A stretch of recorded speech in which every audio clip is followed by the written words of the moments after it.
Hello guys and welcome back to law Chakra, जहां हम बात करेंगे कि कैसे आजकल पॉलिटिकल लीडर्स अपने कमेंट्स की वजह से हेडलाइन से नहीं बनाते, सीधे कोर्टरूम तक भी आ पहुंचते हैं। एक गलत लाइन और केस तैयार हो जाता है। और एक ऐसा ही केस जब सुप्रीम कोर्ट पहुंचा तो उन्होंने एक बहुत ही बड़ा फैसला लिया है। ये फैसला और किसी से नहीं बल्कि कांग्रेस लीडर और leader of opposition Rahul Gandhi से जुड़ा हुआ है, और जिसमें नाम अमित शाह का भी शामिल है। तो इस मामले में सुप्रीम कोर्ट ने क्या राहुल गांधी को रिलीफ दी है या नहीं, चलिए देखते हैं। अब बात ऐसी है कि जब भी डिफेमेशन केस का नाम सामने आता है तो राहुल गांधी का नाम सबसे टॉप पर आता है, क्योंकि उन पर करीबन 10 केसेस ऑलरेडी चल रहे हैं। और इस केस में तो अमित शाह का नाम जुड़ने से काफी माहौल इंटेंस हो चुका है, जो कि अभी खुद अपनी कही हुई बातों की वजह से मुसीबत में दिख रहे हैं। विटनेस सेशन में उनके द्वारा BR अम्बेडकर से रिलेटेड वर्ड्स कुछ कहना इतना भारी पड़ा कि उनके खिलाफ एक कंप्लेंट सीधे कोर्ट भी जा पहुंची। पर उसके पहले बात कर लेते हैं कि सुप्रीम कोर्ट में जस्टिसेस विक्रम नाथ और संदीप मेहता के सामने कौन सा केस था और कैसे सीनियर एडवोकेट अभिषेक मनु सिंघवी ने राहुल गांधी को डिफेंड किया है। ये केस शुरू हुआ था राहुल गांधी के एक स्पीच के बाद, जो कि उन्होंने मार्च 18, 2018 को दी थी।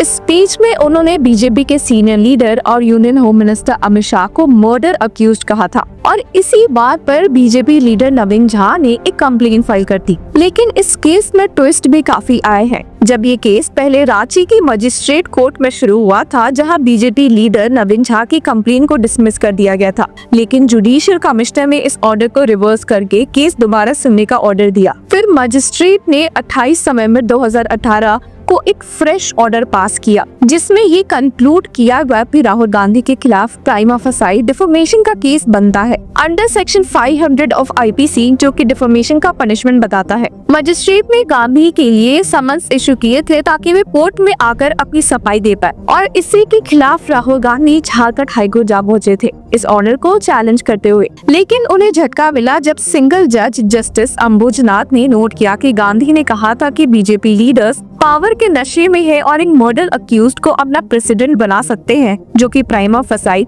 डिफेमेटरी है अंडर सेक्शन 499 ऑफ IBC। और इसी को अब चैलेंज करते हुए राहुल गांधी सुप्रीम कोर्ट आ पहुंचे हैं, जहां उन्हें डिफेंड कर रहे थे senior advocate Abhishek Manu Singhvi. Senior advocate Singhvi ने सुप्रीम कोर्ट बेंच को समझाया कि डिफेमेशन का कंप्लेंट तभी हो सकता है जब कंप्लेनेंट खुद अग्रीव्ड हो। अगर आप खुद पीड़ित नहीं हो तो प्रॉक्सी कंप्लेंट कैसे फाइल कर सकती हो। और वही उनके अपोजिशन में थे सीनियर एडवोकेट महेश जेठमलानी, वो अपीयर्ड फॉर द कंप्लेनेंट। दोनों साइड के आर्गुमेंट सुनने के बाद Supreme Court bench of justices Vikram Nath और संदीप मेहता ने इस पर नोटिस इशू किया और कहा झारखंड सरकार और कंप्लेनेंट से रिस्पांस मांगा जाए, तब तक के लिए ट्रायल की सारी प्रोसीडिंग्स स्टे की जा रही है। यानी कि सुप्रीम कोर्ट ने राहुल गांधी को एक बहुत बड़ी रिलीफ दी है, जो कि काफी इंटरेस्टिंग है, क्योंकि झारखंड हाई कोर्ट के बाद जब ये केस पहुंचा था तो उन्होंने कहा था कि राहुल गांधी के बयान इम्प्लाई करते हैं कि बीजेपी लीडरशिप इंटॉक्सिकेटेड है पावर से, और अमित शाह का कान डिसेप्टिव लोगों का संग्रह है।